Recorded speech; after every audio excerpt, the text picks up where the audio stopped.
Hi dear student, I am Suresh Kumar. Most welcome on my YouTube channel Best English Tutorial. Best English Tutorial आपको English का best से best knowledge provide करा रहे हैं। देखिए, जैसा कि हम यहाँ पर देख रहे हैं, डिटरमाइनर्स टॉपिक को हम सॉल्यूशन कर रहे थे और देखिए डिटरमाइनर्स का हमने कुछ एक जो पॉइंट है उनका सॉल्यूशन कर लिया था। सम है, एनी है। आज हमारा डिटरमाइनर का जो पार्ट 2 है वो चलेगा और उसमें हम लोग यहाँ पर बेटा डिस्कस करेंगे कि आज ईच का यूज कहाँ किया जाता है और एवरी का यूज कहाँ किया जाता है। मोस्ट इंपॉर्टेंट टॉपिक है। दोनों का मीन होता है बेटा प्रत्येक। दोनों का मीन क्या होता है बेटा? प्रत्येक। ईच का मीन भी प्रत्येक होता है और एवरी का जो मीन है वो भी क्या होता है? प्रत्येक होता है। लेकिन याद रखना स्टूडेंट्स, ईच जो होता है वो दो में से प्रत्येक को बताने के लिए किया जाता है। ठीक है, ईच जो है वो दो में से प्रत्येक एक के बारे में बताने के लिए यूज किया जाता है। लेकिन डियर स्टूडेंट याद रखना कि तीन या तीन से अधिक में से प्रत्येक एक के बारे में बताने के लिए यूज ऑफ एवरी। स्टूडेंट ध्यान दे, ईच का यूज प्रत्येक एक के बारे में, दोनों में से प्रत्येक एक के बारे में बताने के लिए, लेकिन यहीं पर तीन या तीन से अधिक में से प्रत्येक एक के बारे में बताने के लिए एवरी का यूज किया जाता है। डियर स्टूडेंट ध्यान दे, यहां ये दोनों ही अपने आप में सिंगुलर है। एवरी और ईच जहां भी जिस सेंटेंस में ये आएंगे वहां पर हम इसे क्या कहेंगे कि ये क्या है? अपने आप में सिंगुलर है और ये बेटा दोनों ही अपने आप में काउंटेबल भी होता है। ये दोनों अपने आप में क्या है बेटा? काउंटेबल भी है। डियर स्टूडेंट ध्यान दे, ईच दो में से प्रत्येक के बारे में बताने के लिए, तीन या तीन से अधिक में प्रत्येक एक के बारे में बताने के लिए ये दोनों ही सिंगुलर होता है और दोनों ही अपने आप में ये काउंटेबल होता है। ये बात आप याद रखना। अब देखिए हम लोग यहाँ पर कुछ जो एग्जाम्पल है उनका सॉल्यूशन करते हैं।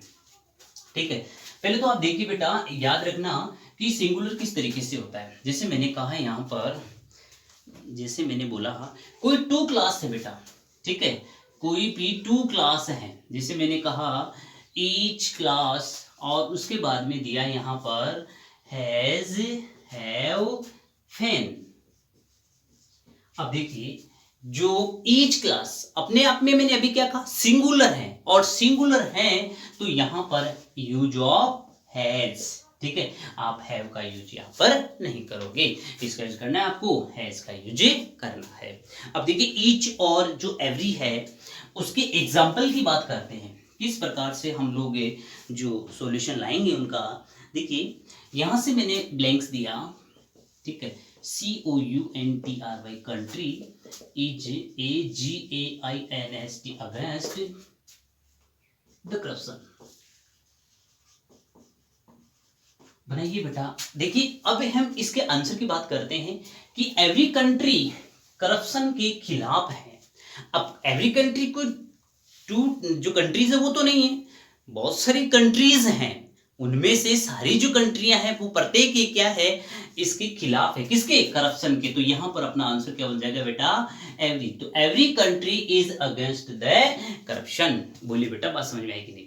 फिर उसके बाद में देखिए क्वेश्चन नंबर 2, ये कहा ही गोज फॉर वॉक और लिख दिया डे।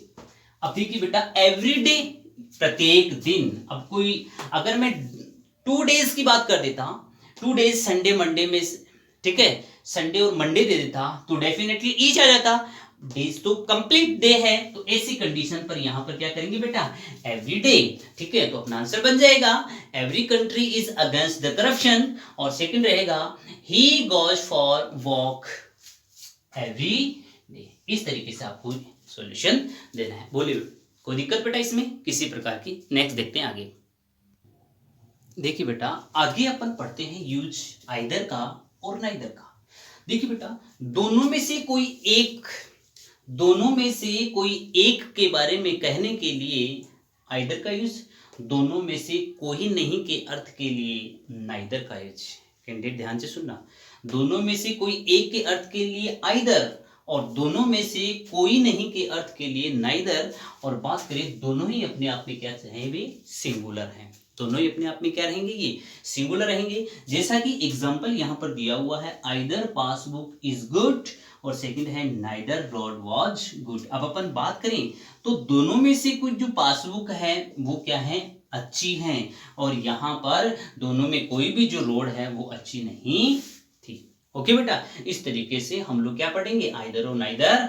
ध्यान से आपको समझना है, एसएससी सीजीएल वगैरह, एयरफोर्स, नेवी, एनडीए, इस प्रकार की जो डिटरमाइनर है बहुत ज्यादा पूछे जाते हैं, तो आप इन सभी डिटरमाइनर्स को ध्यान से पढ़ें। आज के लिए हम इतना पढ़ेंगे। आने वाली जो क्लास होगी, आगे अपनी जो क्लास होगी, उसमें हम डिटरमाइनर्स के अगले जो टॉपिक है उसके ऊपर डिस्कस करेंगे। थैंक यू, जय हिंद।